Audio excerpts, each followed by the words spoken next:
People का जो वृक्ष है, उस वृक्ष की गणना में सुबह 4 बजे से लेकर 7 बजे तक पीपल के वृक्ष में भगवान ब्रह्मा का वास है। 7 बजे से लेकर पीपल के वृक्ष में 10 बजे तक पीपल के वृक्ष में भगवान विष्णु का वास है। इसका 10 बजे से लेकर 11:30 बजे तक पीपल के वृक्ष में पितरों का वास प्रारंभ होता है। पितर जानते हो ना,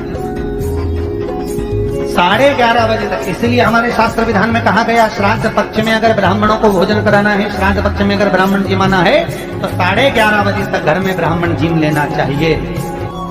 तो 11:30 बजे तक पितर लोग के दरवाजे खुलते हैं, तो 11:30 बजे तक पितरों का वासा।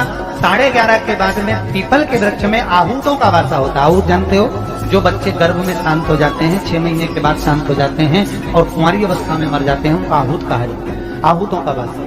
फिर पीपल के वृक्ष में वासुकों का वासा चालू हो जाता है। अग्नि पुराण का संवाद है। वासुकों का वासा के बाद में शाम को 4 बजे से 7 बजे तक पीपल के वृक्ष में भगवान शंकर का वासा चालू हो जाता है। 7 बजे के बाद में पीपल के वृक्ष में रात्रि को 8 बजे से 9:30 बजे तक पीपल के वृक्ष में कुबेर का वासा होता है। हमारे यहाँ तुलसी के कुंड का भी विधान है। गोल कुंडा है ऐश्वर्य देगा, चौकोर कुंडा है। आप लोग कई बार देखे होंगे किसी किसी के यहाँ चौकोर तुलसी का क्यारा होता है, कुंडा होता है, वो वंश बढ़ाता है। षडाकृति का है, वो धन देता है, संपदा देता है। दोष हमारा है, हम तुलसी के कुंड के नीचे शंकर जी को रख देते हैं। क्यों? कि यहीं तुलसी जी को पानी चढ़ाएंगे, यहीं शंकर जी को चढ़ा देंगे। दोष है। तुलसी के कुंड के नीचे हम सर्प देव को रख देते हैं, नाग देवता रख देते हैं, पानी चढ़ाएंगे, पाथरी रख देते हैं, नहीं, दोष।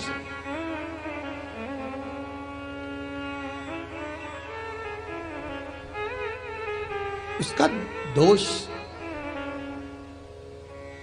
हम सबको स्वयं अगर गलती करते हैं तो स्वयं को भोगना। कैसा कुंड हो, 7 तरह के कुंडों का व्याख्यान तुलसी के रूप में कहा गया है महाराज। पहला गोल, दूसरा चौकोर, तीसरा षडाकृति, चौथा त्रिवेणी, 3 कोने वाला कुंडा।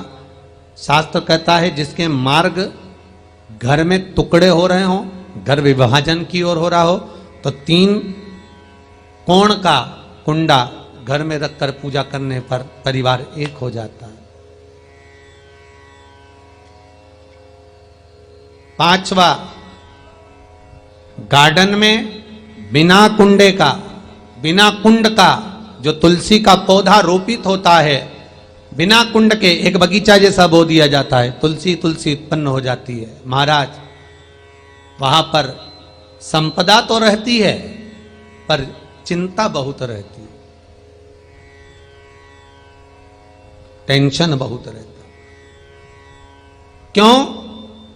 घर के दरवाजे के बाहर इतनी सारी बगीचे में तुलसा कर दी।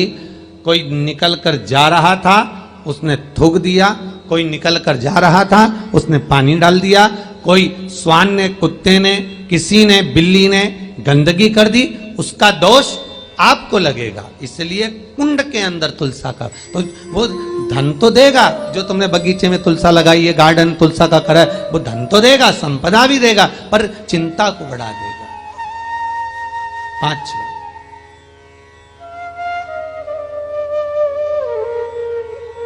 महाराज, 6ठा, तुलसी के कुंड को 3 धार पर लटका कर रखना। कई जगह पर आपने देखा होगा तुलसी का जो कुंडा होता है, उसको 3 जो तार होते हैं, 3 जो चेन होती है, उस पे लटकाया जाता है। महाराज, विष्णु पुराण उसका भी व्याख्यान करती है। महाराज, वहां व्यक्ति के कार्य उन्नति की सीढ़ी की ओर बढ़ जाते हैं। जैसे भोजन की थाली लग गई, भोजन तैयार हो गया, बस खाने बैठे हो और थाली खसक गई, समझ लेना कि तुलसी को अधर पर लटका कर रखा है। इसलिए कार्य तो हो रहे हैं बनने वाले हैं, 4 दिन बाद ये काम होने वाला है, 8 दिन बाद ये काम होने वाला है, लग रहा है कि इसमें इतना फल मिलेगा, लग रहा है इस व्यापार को करेंगे तो इतना फायदा हो जाएगा, सब कुछ करा, लाखों रुपए लगा भी दिए, थाली मालूम पड़े खसक गई, अधर लटका है तुलसी।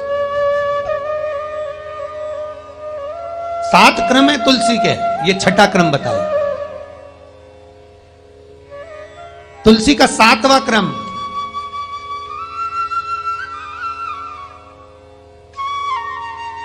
तुलसी का 7वां क्रम है, महाराज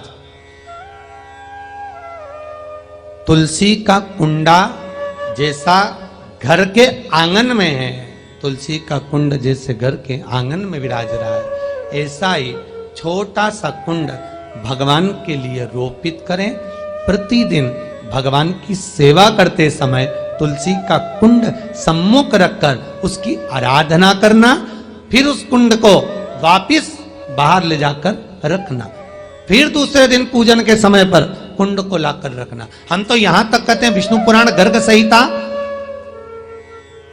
कल्याण का तुलसी अंग यहां तक वर्णन करता है कि आप पूरे साल ये नहीं कर सकते तो कम से कम कार्तिक के महीने में भगवान के सामने तुलसी का छोटा कुंड, चौकोर वाला, गोल नहीं, चौकोर कुंड लाकर भगवान के सामने रखकर छोटा सा कुंड का पूजन कर कर भगवान के साथ उस कुंड को वापस बाहर विराजमान करें, फिर कल लेकर आए, फिर विराजमान करें। आप पूरे साल नहीं कर सकते तो 1 महीना